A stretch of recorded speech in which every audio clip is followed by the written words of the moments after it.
ทางด้านการเงินท่านดาวเพชรอรุณหัวหน้าด่านสากลความมิตรภาพ1นครหลวงจันทร์กล่าวต่อกองประชุมใหญ่ครั้งที่2ของคณะพักด่านเกี่ยวกับแผนพัฒนาใน5 ปีต่อหน้าว่าจะตั้งหน้าปรับปรุงระบบการบริการบริหารคุ้มครองและประสานสมทบหันเข้าสู่ความทันสมัยอย่างเป็นระบบครบสูตรและมีประสิทธิภาพสูงขึ้นกว่าเก่าการเกี่ยมความพร้อมในการหันเป็นหัวหน่วยวิชาการกลุ่มตนเองทางด้านการเงินพลากรบางคะแนนการสุขยูส่งเสริมและคุ้มครองผู้ประกอบการหัวหน่วยธุรกิจภายในด่านให้ถูกต้องตามกฎหมายและระเบียบการคุ้มครองแผนการและนำใช้งบประมาณของรัฐให้หันเป็นทันสมัยสะดวกว่องไวโปร่งใสสามารถตรวจสอบได้คุ้มครองการจัดตั้งปฏิบัติแผนงบประมาณโครงการลงทุนของรัฐให้ถูกต้องตามระเบียบและติดตามการชำระหนี้สินของโครงการที่นอนในแผนแบ่งปันงบประมาณบ่วงโครงการลงทุนของรัฐและบ่วงเงินเกินแผนต่างๆที่ได้รับจากขันถึงคุ้มครองรายรับและรายจ่ายตามการอนุมัติจากขันถึงและปฏิบัติระเบียบวินัยการเงินวางออกอย่างเข้มงวดสร้างขีดความเข้มแข็งเวียกจัดตั้งพรรคพนักงานเวียกงานคนครัวสังรวม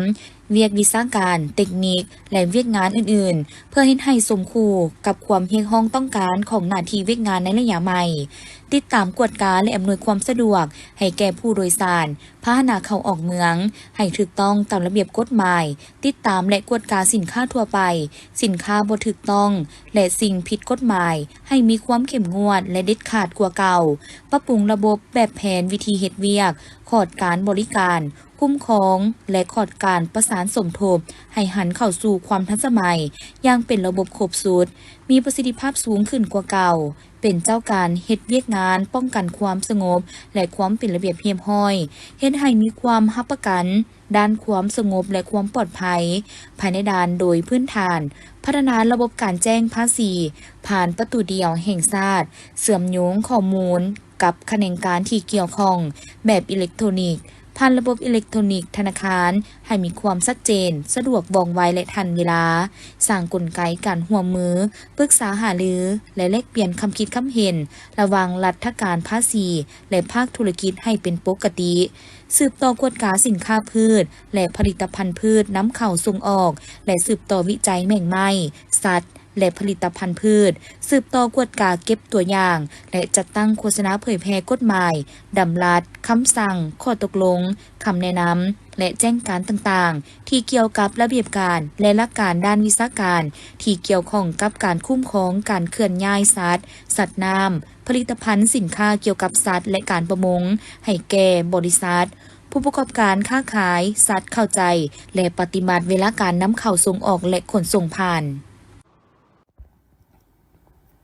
การจัดงานพบปะเพื่อแข่งขันศิลปะวรรณคดีของนักเขียนสายสามัญป .5 ม .4 และม .7 ทั้งภาครัฐและเอกชนทั่วเมืองหาดทรายฟองนครหลวงจันทร์ประจำศุกร์เขียน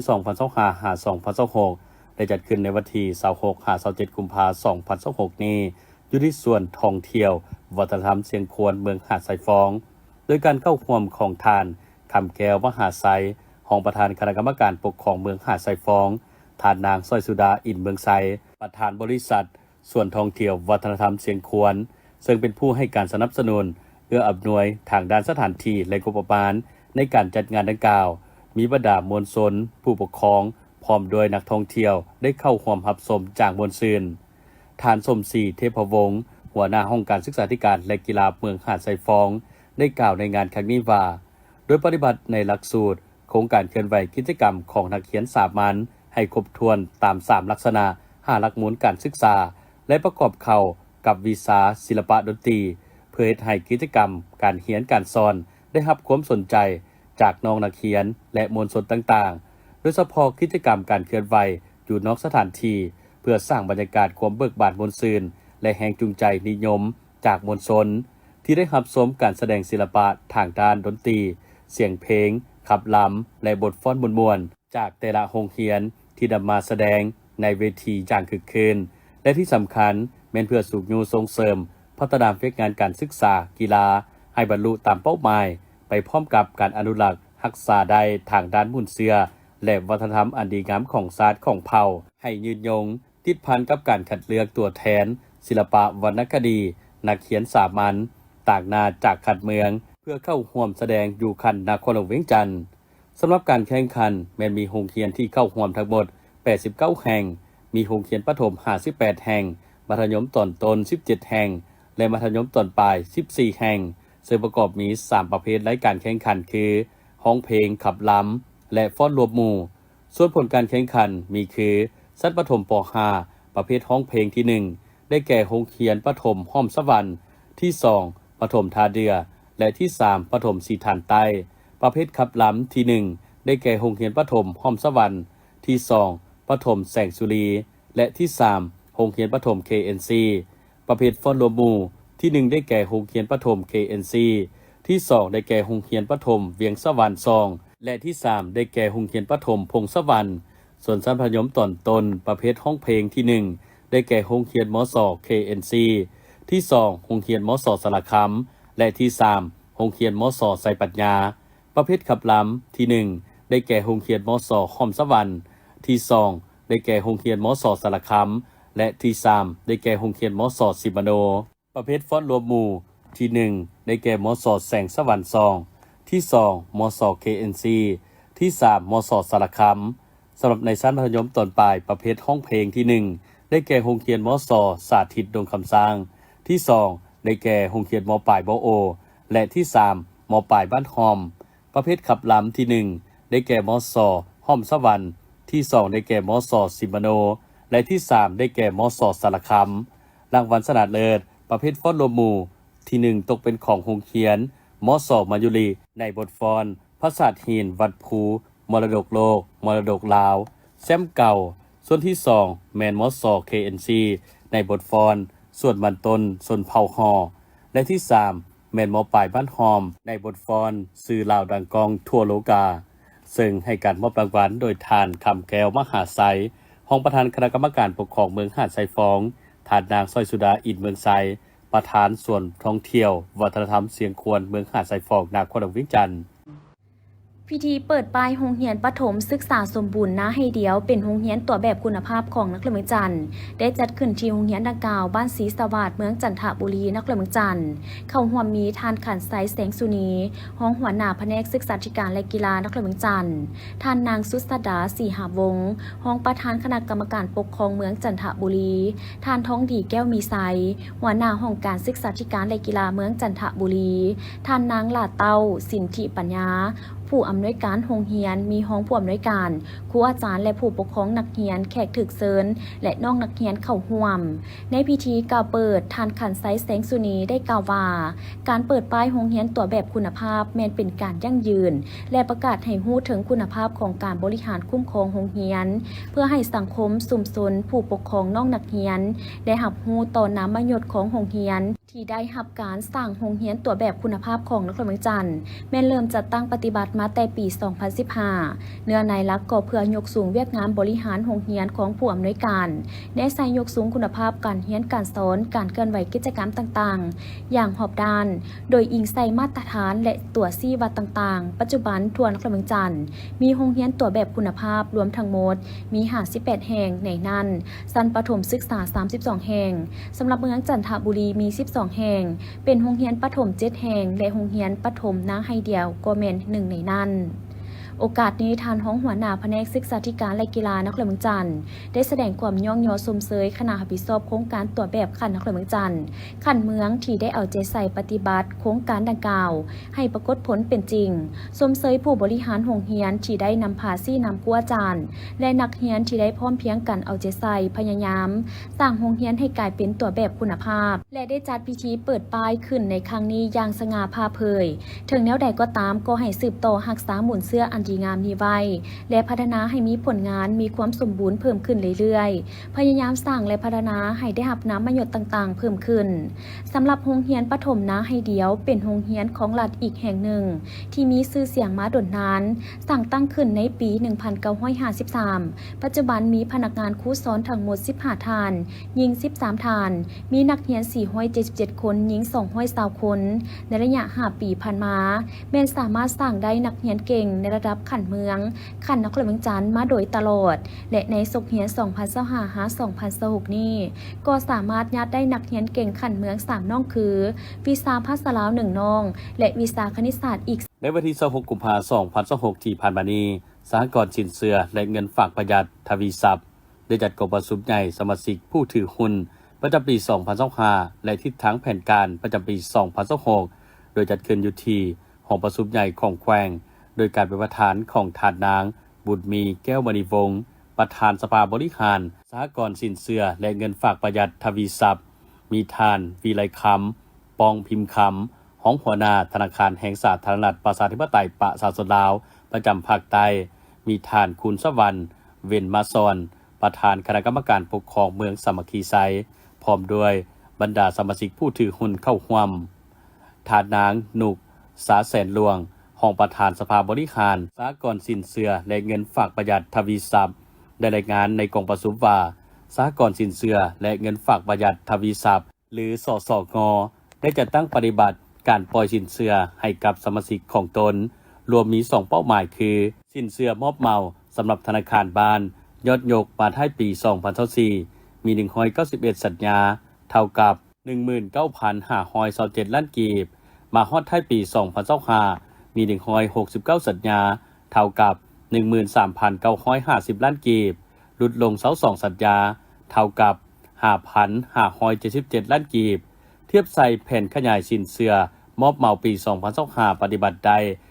145ส่วนห้อยสินเชื่อรายบุคคลยอดยกมาท้ายปี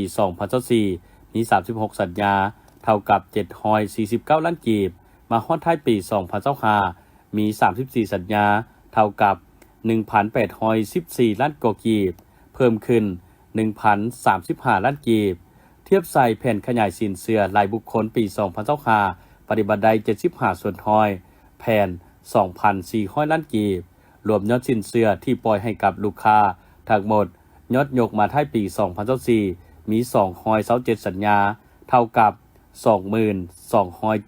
22,276 ล้านกีบมาฮอดท้ายปี2025มี203สัญญาเท่ากับ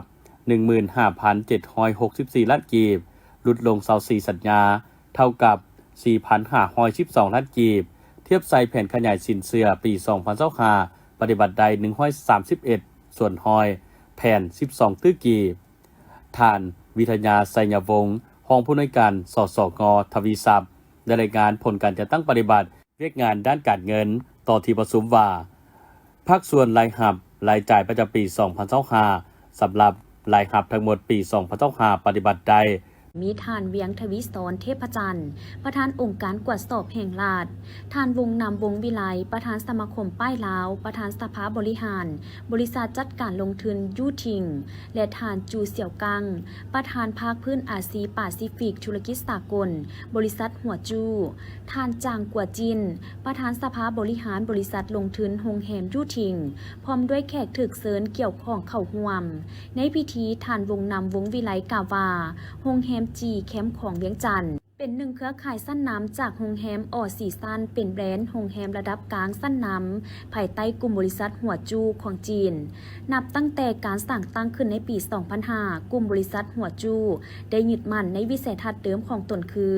การบริการแบบจีนสู่ระดับโลกและได้เติบใหญ่ขยายตัวขึ้นเป็นหนึ่งใน4กลุ่มโฮงแฮมอันดับต้นๆของโลกและเป็นกลุ่มโฮงแฮมที่มีการเติบโตไวที่สุดในทั่วโลกปัจจุบันกลุ่มบริษัทได้ดำเนินธุรกิจโฮงแฮมหลายกว่า 13,000 แห่งใน22ประเทศและภาคพื้นกลุ่มบริษัทดังกล่าวได้จดทะเบียนในตลาดหลักทรัพย์ NASDAQ ในปี 2010 และตลาดหลักทรัพย์ฮ่องกงในปี 2020 อย่างสำเร็จผลการพัฒนาที่มั่นคงและความเข้มแข็งที่สมบูรณ์แบบของบริษัทเฮ็ดให้ได้รับการยอมรับอย่างกว้างขวางในตลาดโลกพร้อมนี้ท่านจูเสี่ยวกังยังได้กล่าวว่าโฮงแฮมแห่งนี้จะเป็นจุดหมายสำคัญระหว่างลาวจีนทั้งจะเฮ็ดให้การท่องเที่ยวแบบเรียนรู้วัฒนธรรมวิถีชีวิตของลาวจีนได้ดียิ่งขึ้นในโอกาสนี้ท่านพุทธสรวงวิไลผู้ถือหุ้นฝ่ายลาวก็ได้ให้สัมภาษณ์ว่าโฮงแฮมแห่งนี้เปิดขึ้นก็เพื่อรองรับแขกทั้งภายในและต่างประเทศทั้งเป็นโฮงแฮมที่ทันสมัยเน้นสิ่งอำนวยความสะดวกต่างๆในการเข้ามาพักเซาสะอาดปลอดภัยมื้อนี้ครับพระเจ้าก็รู้สึกดีใจหลายที่ว่าได้มีการเปิดงาน แกรนด์โอเพนนิ่งของโรงแรมทีโฮเทลอย่างเป็นทางการเนาะจุดประสงค์ในการเปิดโรงแรมในครั้งนี้ก็เพื่อว่าเป็นบอนห้องรับแขกต่างดาวเท่าต่างเมืองเนาะซึ่งว่าเจ้าโรงแรมของพวกเขาก็คือเป็นโรงแรมที่ว่าเป็นโรงแรมที่ทันสมัยเนาะก็เน้นความสะดวกสบายในการพักเซาเนาะแล้วก็มีอยู่ในห้องหรือว่าอยู่ในที่พักต่างๆก็มีระบบคำสั่งด้วยเสียงบ่ว่าจะเป็นการเปิดไฟเปิดแอร์เปิดทีวีเปิดผากั้งเมียงต่างๆก็จะควบคุมด้วยเสียงเนาะบ่ว่าจะเป็นการจัดส่งอาหารจัดส่งสินค้าสั่งเครื่องดื่มอย่างต่างๆก็จะมีเกี่ยวกับหุ่นยนต์ไปส่งหน้าห้องเนาะตัวนี้ก็เป็นจุดเด่นของโรงแรมเฮาโรงแรมเฮามีทั้งหมด8ชั้นมีทั้งหมด122ห้องมีห้องประชุม1ห้องแล้วก็ห้องอาหาร1ห้องซาเลยน้ำยิมแล้วก็ห้องซักแห้งเนาะสามารถรับแขกได้ทั้งหมดอยู่ประมาณ250คนเจ้าต่อคืนยุทธศาสตร์ในการดึงดูดโรงแรมของพวกเขาก็คือว่าสำหรับลูกค้าที่ว่าโรงแรมของเขาเป็นแฟรนไชส์มาจากจีนซึ่งว่าอยู่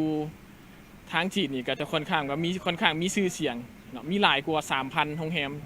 อยู่ที่ประเทศจีนเนาะแล้วก็มีสมาชิกหลายกว่า300 ล้านกว่าคนเนาะฉะนั้นนี่ทานฟังประเทศจีนนี่แม่นเพิ่นจะฮู้โรงแรมเฮาอยู่แล้วโรงแรมของเขาจะเน้นเรื่องการพักเซาสะดวกสบายสำหรับคนที่มาท่องเที่ยวที่มาเฮ็ดเวียกเนาะเพราะว่าของพวกเขานี่จะเน้นของพวกเขานี่จะเป็นลูกค้ามาเช็คอินแล้วตอนเช็คเอาท์ก็คือสามารถเช็คเอาท์ออกได้เลยเช็คเอาท์เองได้เลยขอฝากถึงผู้ใดที่ว่าเห็นคลิปหรือว่าอยากสนใจอยากเข้ามาพักเนาะก็ขอเชิญมาลองนะโรงแรมที่ว่าทันสมัยและก็สะดวกสบายสะอาดปลอดภัยเนาะอันนี้ก็ขอเชิญทุกท่านที่ว่าเข้ามาทดลองเนาะเข้ามาลองพักเบิ่งหรือว่าทุกท่านใดมีแขกมีอย่างก็แนะนำเข้ามาได้เนาะ โรงแรมจีแคมป์ของเวียงจันทร์เป็นโรงแรมแห่งทำอิฐที่สร้างในต่างประเทศของแบรนด์โรงแรมออซีซันในรูปแบบใหม่ก็คือ 5.0 เสี่ยวซานซิงซึ่งเป็นส่วนหนึ่งของกลุ่มบริษัทหัวจูโดยโรงแรมมีห้องพักระดับไฮเอ็นด์122ห้องและสามารถรองรับแขกได้ถึง200กว่าคนมีห้องอาหารเช้าสามารถรองรับแขกได้ถึง100คนในนั้นมีห้องประชุมและห้องอาหารมีสระลอยน้ำจุดชมวิวทิวทัศน์ธรรมชาติแคมป์ของตัวเมืองสามารถรองรับแขกได้ประมาณ200กว่าคนโรงแรมแห่งนี้ตั้งอยู่แคมป์ของบ้านหนองปะไนเมืองสีโคตตะบองนครเมืองจันทร์ที่26กุมภาพันธ์2026ที่ผ่านมานี้โดยการเข้าร่วมของปริญญาเอกแก้วอุดรบุตรสิงห์คอนคณะประจำพรรคแขวงขบวนถาดนางสุขเสริมสิทธิเดชหัวหน้าแผนกศึกษาธิการและกีฬาแขวงขบวนมีแผนกการอ้อมข้างแขวงต่างหน้าห้องการศึกษาธิการและกีฬาเมือง10ตัวเมืองค่าอำนวยการโรงเรียนผู้ปกครองนักเรียนและนักเรียนเก่งทั่วแขวงเข้าร่วมทานนางสุขเสริมสิทธิเดชได้รายงานให้ฮู้ว่าการสอบเซ็งแข่งขันคัดเลือกนักเรียนเก่งระดับแขวงสายสามัญศึกษาป .5 ม .4 และม .7 เป็นกิจกรรมที่สำคัญซึ่งแขนงสามัญศึกษาแผนกศึกษาธิการและกีฬาแขวงได้จัดตั้งปฏิบัติในทุกๆศุกร์เรียนอย่างต่อเนื่องนักเรียนที่เข้าร่วมการสอบเซ็งแข่งขันคัดเลือกนักเรียนเก่งระดับแขวงในครั้งนี้ล้วนแต่เป็นตัวแทนที่มาจาก10ตัวเมืองและโรงเรียนอ้อมข้างที่ขึ้นกับแผนกศึกษาธิการและกีฬาแขวงทางภาครัฐและเอกชนโดยมีกระบวนการสอบเซ็งแข่งขันคัดเลือกในขั้นโรงเรียนขั้นกลุ่มโรงเรียนและขั้นเมืองโดยพื้นฐานจุดประสงค์การสอบเซ็งคัดเลือกนักเรียนเก่งระดับแขวงขบวนเพื่อคัดเลือกเอาตัวแทนไปแข่งขันระดับชาติเพื่อสูบยูและส่งเสริมการเรียนการสอนเพื่อประเมินคุณภาพการศึกษาภายในแขวงและเพื่อสร้างกระบวนการเรียนรู้ที่ดีในสังคมในการสอบเซ็งแข่งขันคัดเลือกนักเรียนเก่งระดับสายสามัญศึกษาในทั่วแขวงคือขั้นป .5 ม .4 และม .7 ของแขวงขบวนประจำศุกร์เรียน 2025-2026 ในครั้งนี้มี10เมืองในทั่วแขวงและมีโรงเรียนอ้อมข้างที่ขึ้นกับแผนกศึกษาธิการและกีฬาแขวง4แห่งรวมมีโรงเรียนทั้งหมดที่เข้าร่วมการสอบเซ็งจำนวน56แห่ง ในโอกาสที่ทานสอนไซสีพันดอนนายกรัฐมนตรีให้เกียรติเข้าห่วมโอ้ลมต่อกล่องประชุมสรุปการจัดตั้งปฏิบัติเวียกงานกาแดงปี 2025 และทิศทางแผนการปี 2026 ในวันที่26 กุมภาพันธ์ 2026 ที่ศูนย์ฝึกอบรมและการร่วมมือสากล ICTC ในพิธีทานคำลาวันจันทลาวัน ประธานองค์การกาแดงแห่งชาติลาว ได้ขึ้นรายงานผลสำเร็จของกล่องประชุมโดยย่อว่ากล่องประชุมในครั้งนี้แม้นได้พร้อมการสรุปตีราคาการจัดตั้งปฏิบัติเวียกงานกาแดงในขอบเขตทั่วประเทศเกี่ยวกับผลสำเร็จใน1 ปีผ่านมาพร้อมทางขนครัวประกอบคำเห็นแลกเปลี่ยนบทเรียนเพื่อแก้ไขข้อคงข้างในต่อหน้าก็คือทิศทางแผนการปี 2026 ได้เอกภาพกันในการกำหนดทิศทางแผนการปี 2026 เพื่อพร้อมการสู่ศูนย์ให้บรรลุตามคาดหมายที่วางไว้จากนั้นท่านนายกรัฐมนตรีก็ได้มีคำเห็นโอ้ลมต่อกล่องประชุมก่อนอื่นท่านได้แสดงความสมเสยต่อกับผลงานที่ทางองค์การกาแดงแห่งชาติลาวญาติมาได้พร้อมนี้ยังได้เน้นหนักหลายปัญหาที่สำคัญต่อองค์การกาแดงแห่งชาติลาวคือให้คณะนำองค์การกาแดงแห่งชาติลาวแต่ละขั้นสืบต่อเป็นเจ้าการนำพาแนวคิดให้แก่สมาชิกพรรคพนักงานให้มีความรับรู้เข้าใจอย่างลึกซึ้ง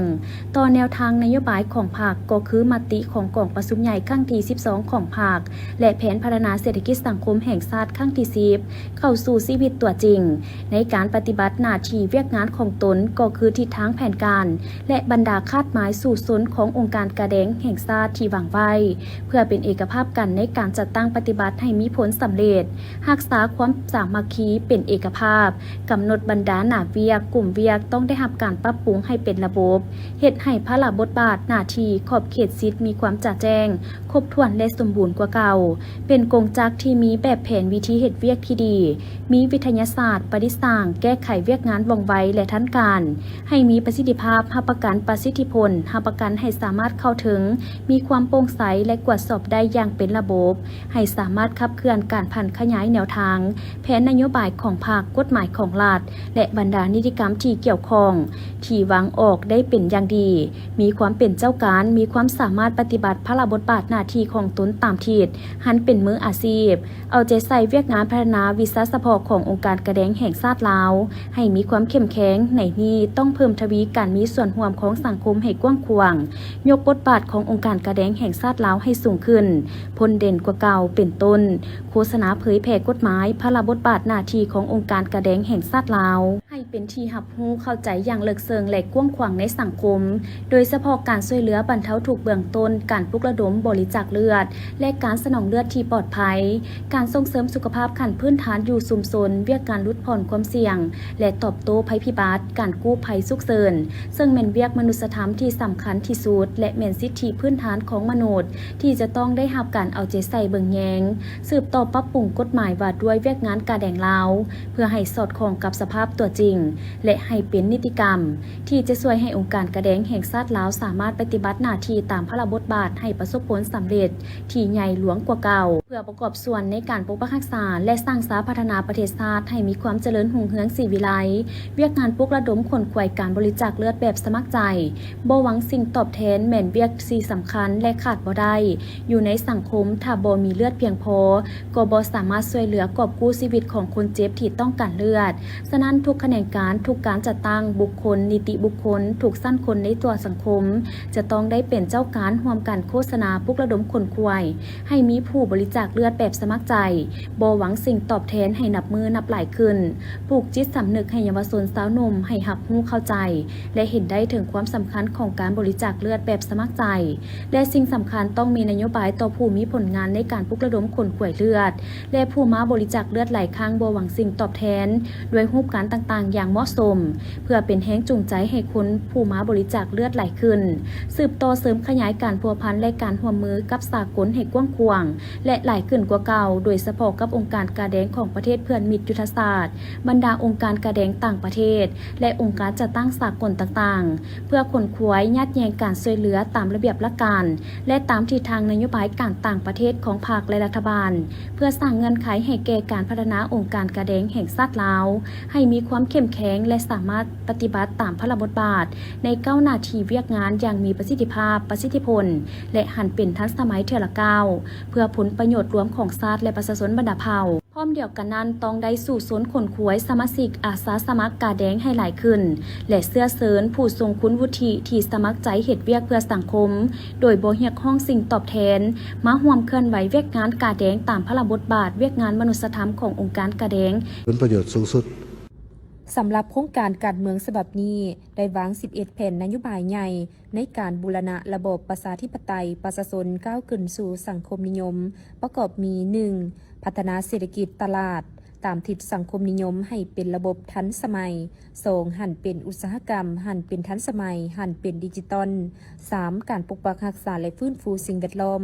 รับมือกับการเปลี่ยนแปลงดินฟ้าอากาศ 4. พัฒนาวัฒนธรรมสังคม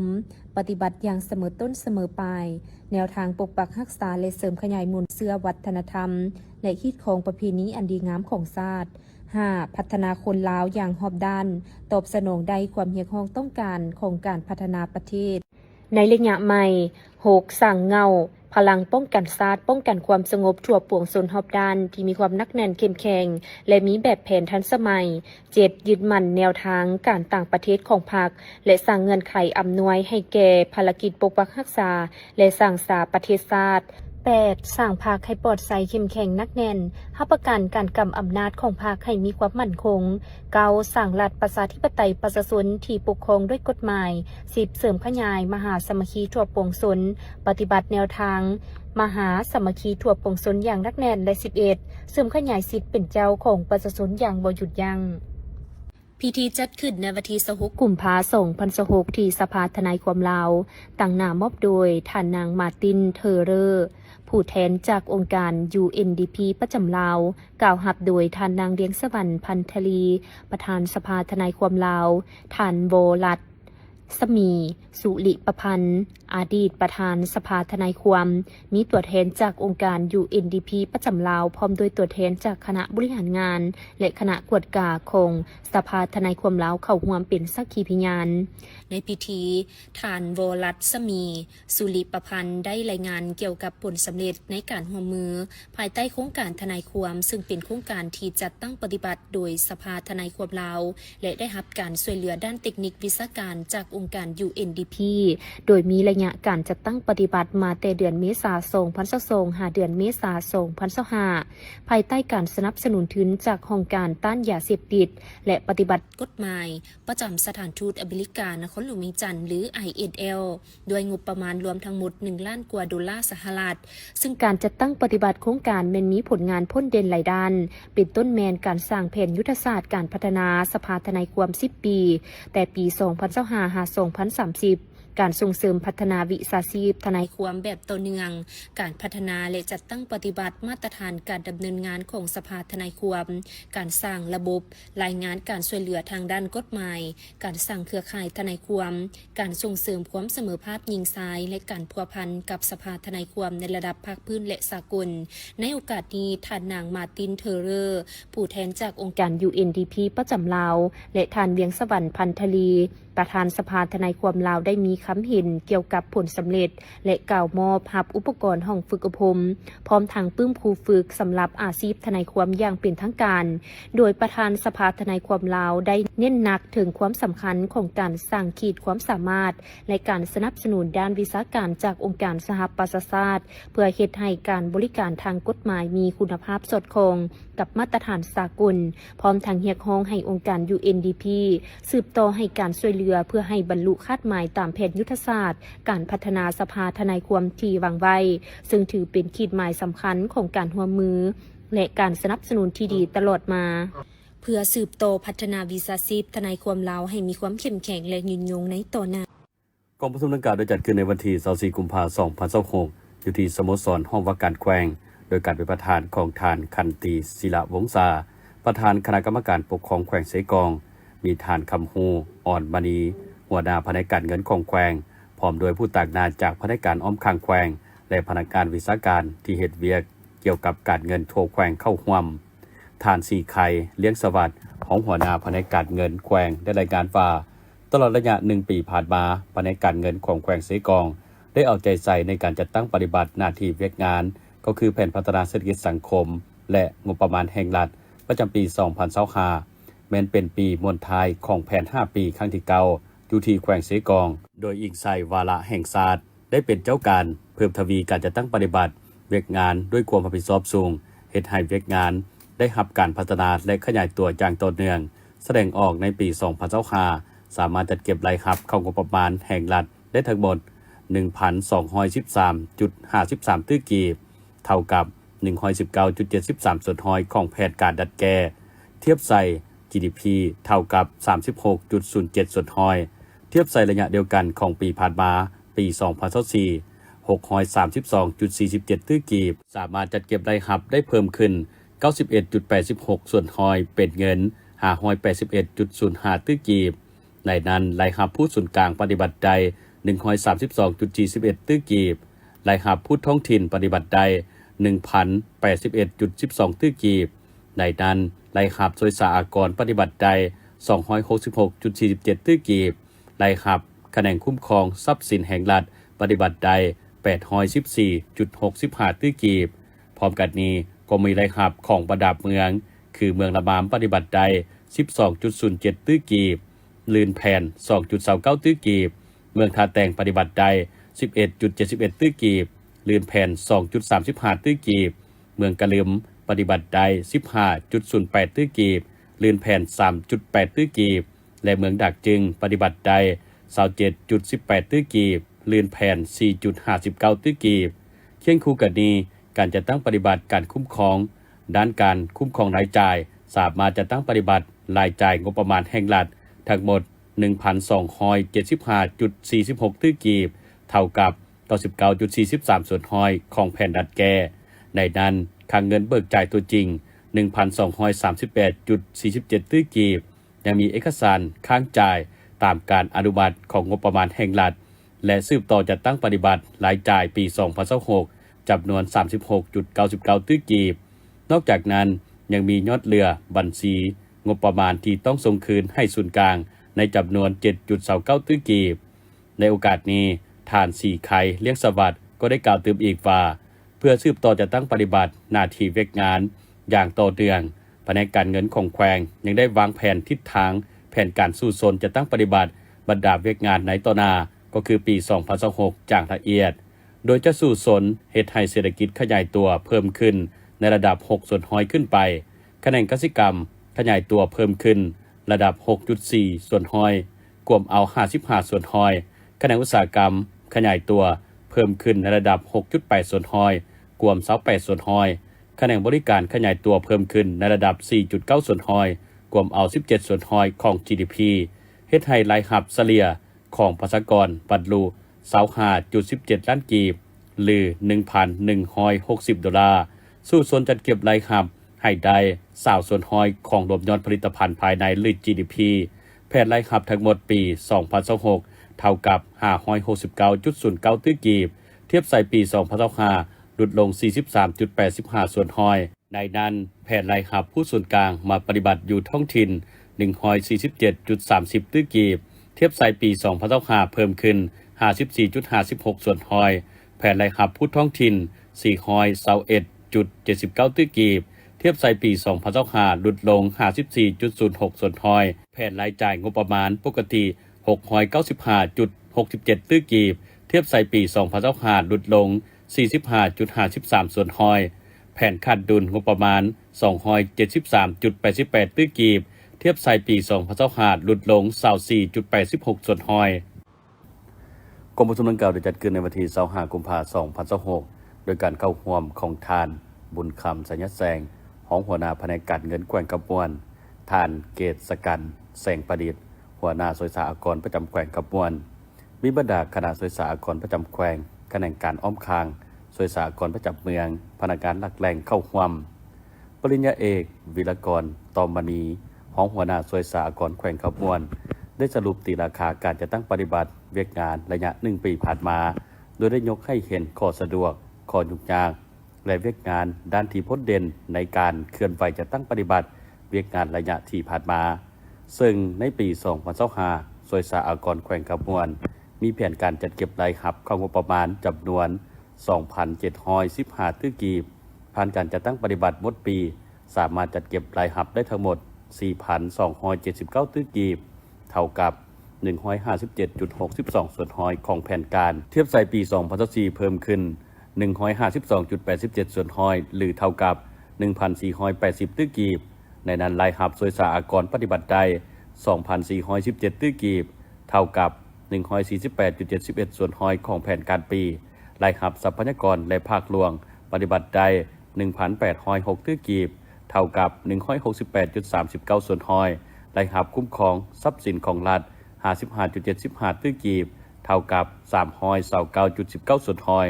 ในการคุ้มครองรัฐวิสาหกิจและประกันภัยปฏิบัติได้242ล้านกีบเท่ากับ 80.75 ส่วนหอย